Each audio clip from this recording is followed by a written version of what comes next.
Hi there. I'm going to talk about something that's been a bit of an argument in the NBA. Years ago, the Chicago Bulls won three straight championships, and then Michael Jordan abruptly retired. And then in the next 2 years, the Houston Rockets won NBA championships. And the problem that's come up over that is, would the Rockets have been able to dethrone the Bulls in 94 and even 95? And I guess it's all because, or some of it's because Michael Jordan made a comment about how he said, it's a good thing we never had to match the Rockets because we had no answer to Hakeem Olajuwon.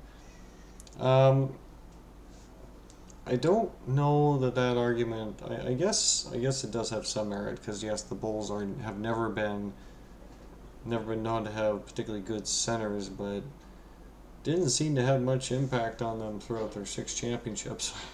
Whether or not they had a good center or not, it just seemed to matter whether or not their rotation worked.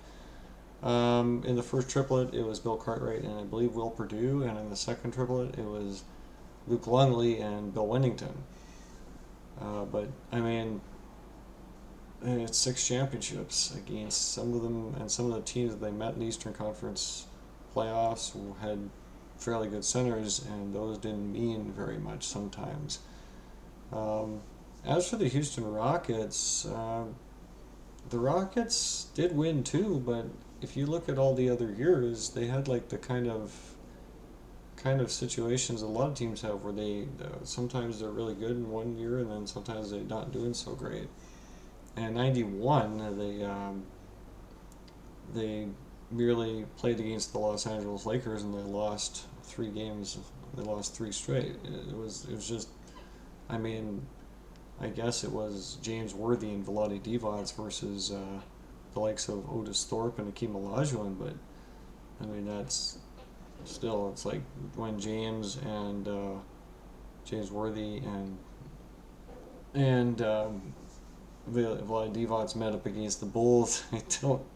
It didn't seem to mean very much. The Lakers lost that in 5 games. The Bulls won the championship. '92, um, the Bulls never would have had a chance in the postseason because the Rockets didn't even make the playoffs.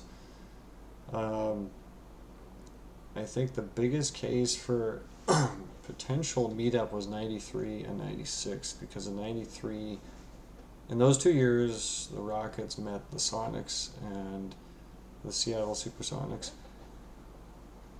and they could not beat the Seattle Supersonics.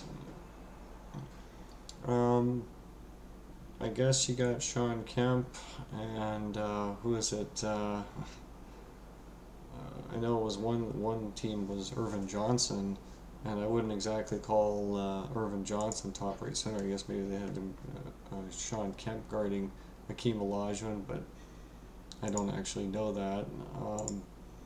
It's just it's kind of a weird argument. I guess the Sonics had Sam Perkins against Hakeem Olajuwon in '93, and that's Sam and Sean Kemp. But yeah, the Rockets, they put together good teams for 2 years, and then after that, they just could not get back to the NBA Finals. They couldn't get back that far. They had problems against a lot of teams. They had problems against Utah Jazz. Um, but yeah, I don't know. The Bulls had matched up more than once against decent centers, Patrick Ewing and the Knicks being one team at least. I don't know.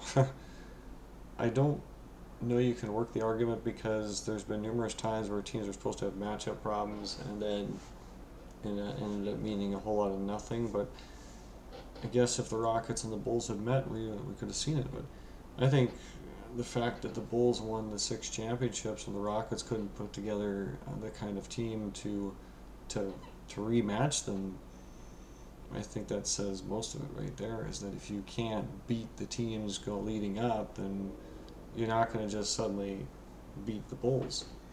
The Sonics did meet the one time that '93 the Sonics didn't beat the Bulls. It was the Sonics who lost to the Suns. The Suns met the Bulls. Um, don't know if I mean, I think that's one of the reasons why the Houston Rockets did win the championships in those years, is because they didn't meet the Sonics. The Sonics met unfortunate ends. In '94, they lost to the Denver Nuggets in a huge upset, literally the first time, and then I think it's sports history where a first seed had lost to an 8 seed. And so suddenly the Sonics are out. And then it was the Utah Jazz and the Houston Rockets, and the Utah Jazz couldn't beat the Rockets. So suddenly the Houston Rockets versus the New York Knicks in '94. Um, I think in that year, the Bulls could have beaten them because that's the year that Tony Kukoc came on the team, and I think that could have been a 70-win Bulls team because I think Kukoc would have given them the extra oomph to win that many games and also do quite well in the postseason. But the question is, who do the Bulls match? I mean, if you look at the seeds and the way the seed structure worked that year, because the Bulls, oh God, I mean that was a strange playoff year. So the Atlanta Hawks won first seed in '94 in the East, so strange. But yeah, I don't know that the Bulls would have had too much trouble with the Rockets. I think it's been somewhat exaggerated. I'm sure it would have been a great series, probably 6 or 7 games. But I mean, you look at who the Houston Rockets matched up with over the years, and I mean, up when they were taking on the Utah Jazz, it was the Karl Malone and Greg Ostertag versus Hakeem Olajuwon and Charles Barkley. So I don't know. It would have been interesting to see the Clyde, Charles, and Hakeem match up against the Chicago Bulls in the NBA Finals. I think that was a big prediction, but never happened.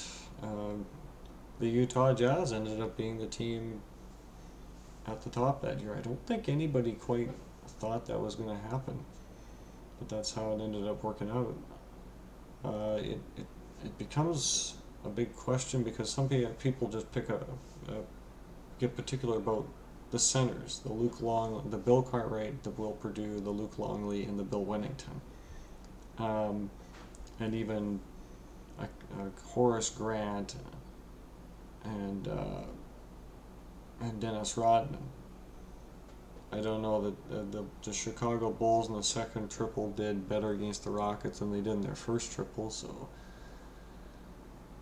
yeah, especially yeah, it's a difficult thing to answer because matchup problems had happened with other teams, and the Rockets in theory should have, because Hakeem Olajuwon was there, they should have been able to beat teams. I mean, the Utah Jazz managed to beat the Houston Rockets in '97, and they couldn't beat them in '94. So who knows what would the matchup problems have been?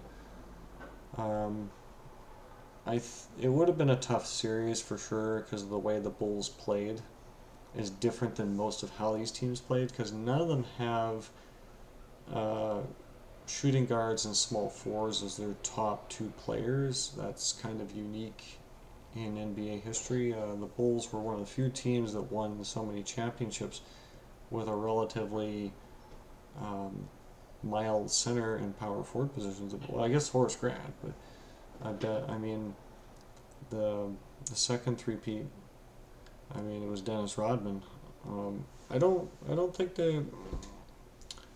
I think the fact that the Rockets were having problems throughout the regular season in all 6 years, other than their championships, tells you the nature of the problem. And the fact that they lost the Sonics in '93 and '96 suggests the matchup problems may not have been as severe as some have made it out to be. But ultimately, it's a question that's up in the air.